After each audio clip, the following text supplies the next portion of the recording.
Faye encendió la máquina de Nespresso. Mientras hacía el café, miró a través del alto ventanal de la cocina.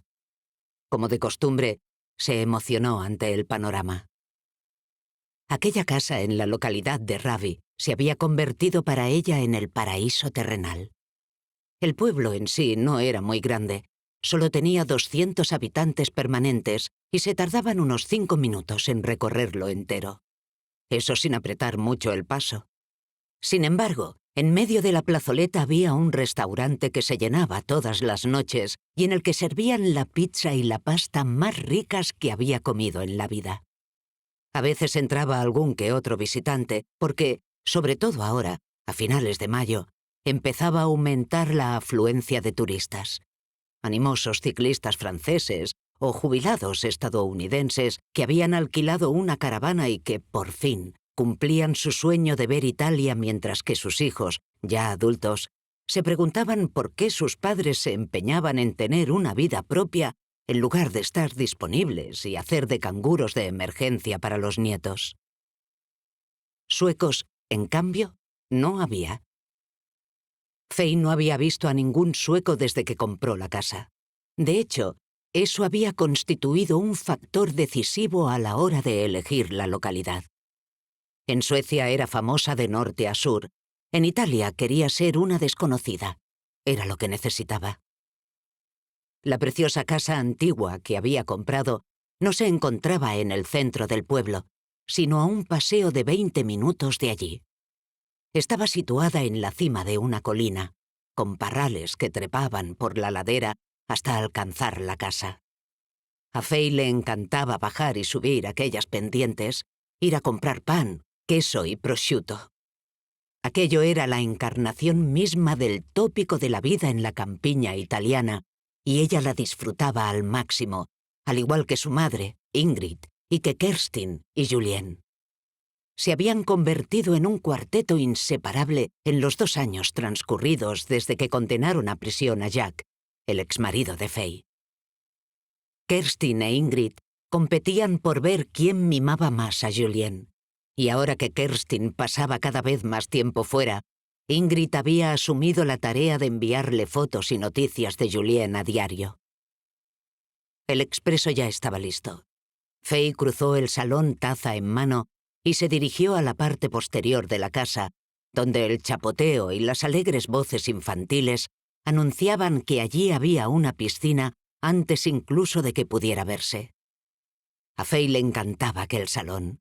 Había invertido bastante tiempo en decorar la casa, pero con paciencia y con la ayuda de uno de los mejores decoradores de Italia, logró exactamente lo que quería. Los gruesos muros de piedra aislaban la casa del calor y la mantenían fresca hasta en los meses más calurosos del verano, pero también le hurtaban la luz al interior.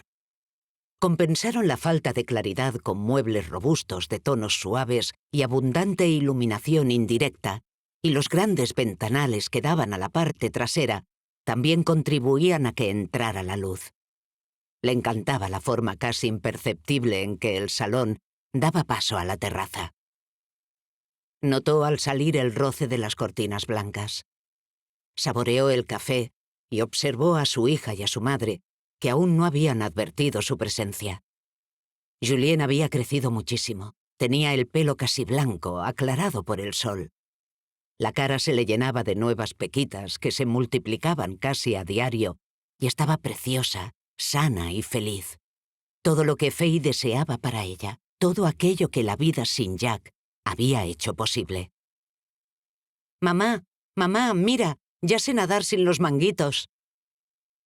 Faye sonrió y puso cara de asombro para que la pequeña comprendiera la admiración que le provocaba semejante avance. Julien nadaba en la parte más profunda de la piscina, con brazadas torpes, pero sin los manguitos del osito Bamse, que había dejado en el borde. Ingrid observaba a su nieta con nerviosismo, medio sentada, medio de pie, lista para tirarse al agua si fuera necesario. «Tranquila, mamá, no le va a pasar nada». Faye tomó otro sorbito de café, del que quedaba poco, y salió a la terraza. Se arrepentía de no haberse preparado un capuchino. Se empeña en nadar en la parte más profunda. Suspiró contrariada la madre de Faye. Ha salido a su madre. A mí me lo vas a decir. Ingrid se echó a reír, y como tantas veces en aquellos 2 años, Faye reparó en lo guapa que era su madre, a pesar de lo mucho que había sufrido en la vida.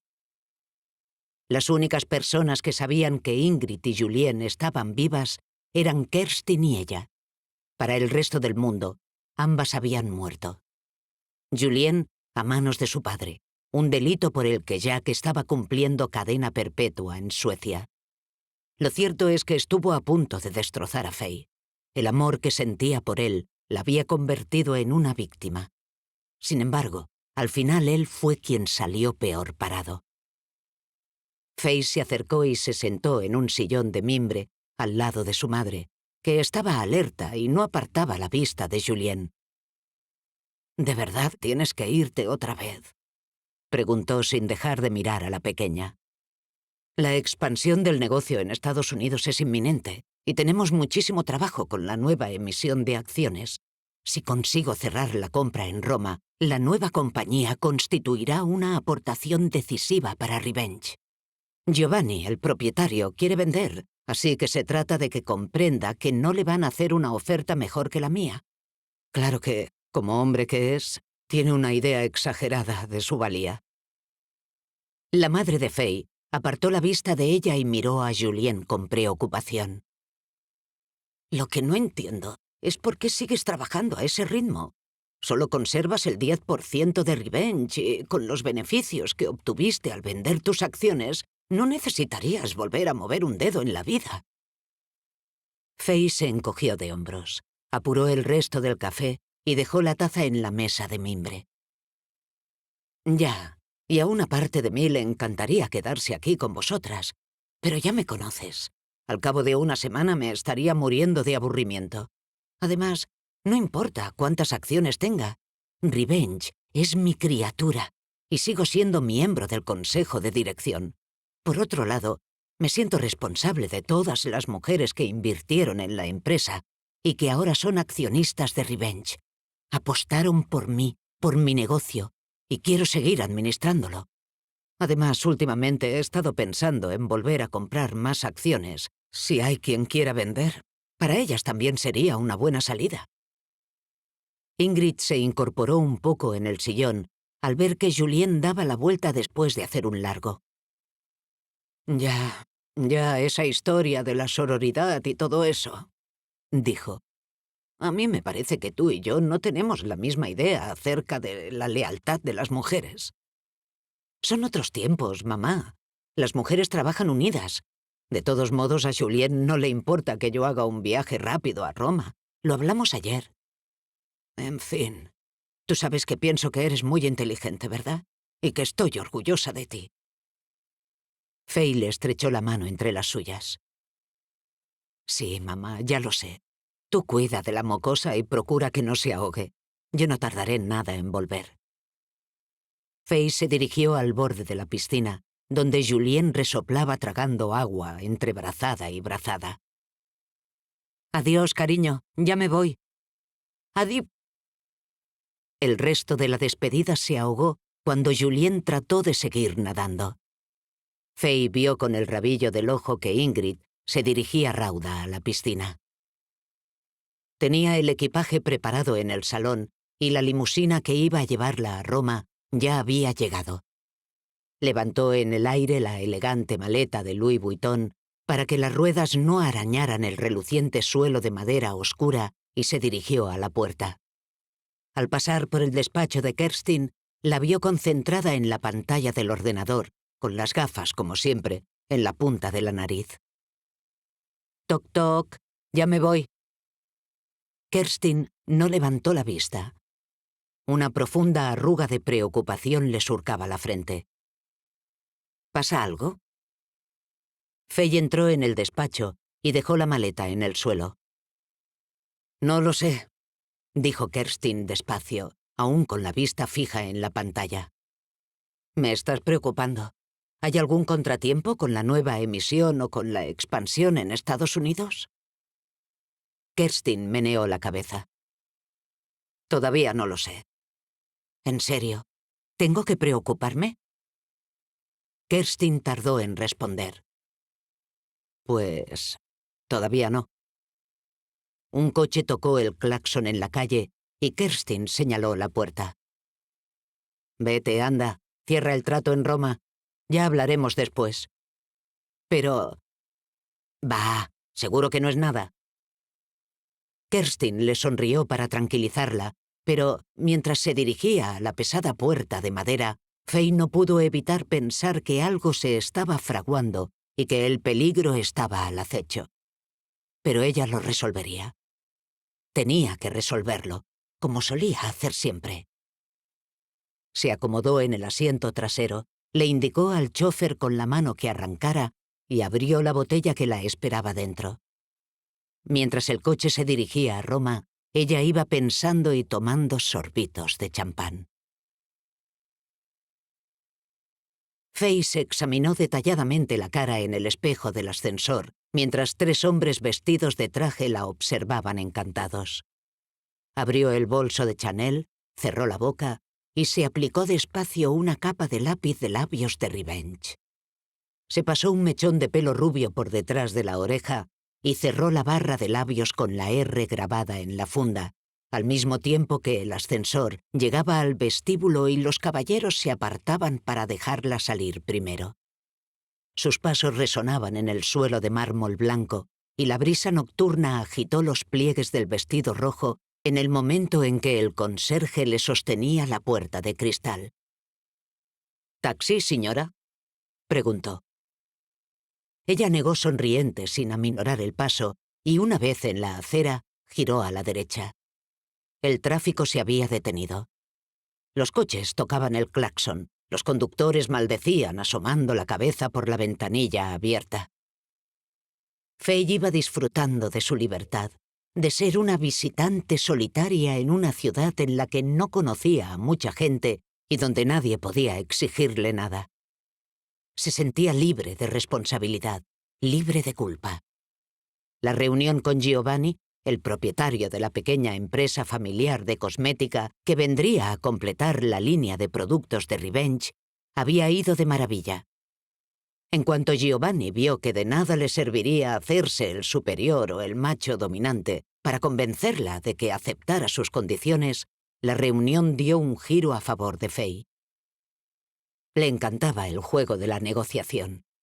Sus adversarios solían ser hombres, y siempre cometían el error de subestimar su capacidad, basándose exclusivamente en el hecho de que era mujer.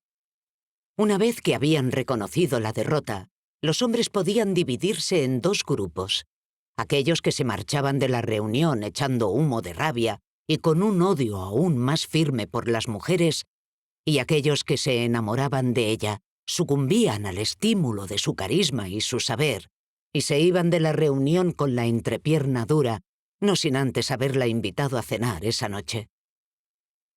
Mientras Faye paseaba en la tibia noche italiana, la ciudad vibraba a su alrededor y la envolvía con todo aquello que tanto había echado en falta.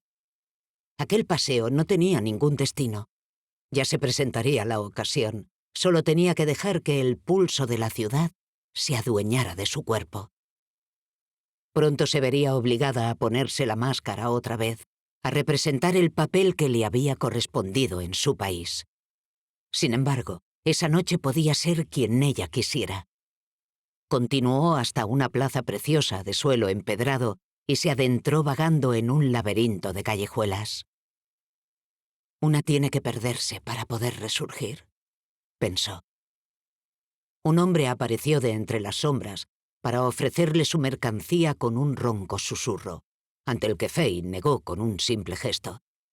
Se abrió una puerta enorme bañada por la luz amarilla de las farolas, a través de la cual entraron 2 personas, un hombre y una mujer, que estaban esperando fuera. Faye se detuvo y miró alrededor antes de dirigir los pasos hacia la puerta, que había vuelto a cerrarse. Un timbre discreto y sobre su cabeza una cámara. Llamó al timbre mientras aguardaba una señal, pero no oyó nada.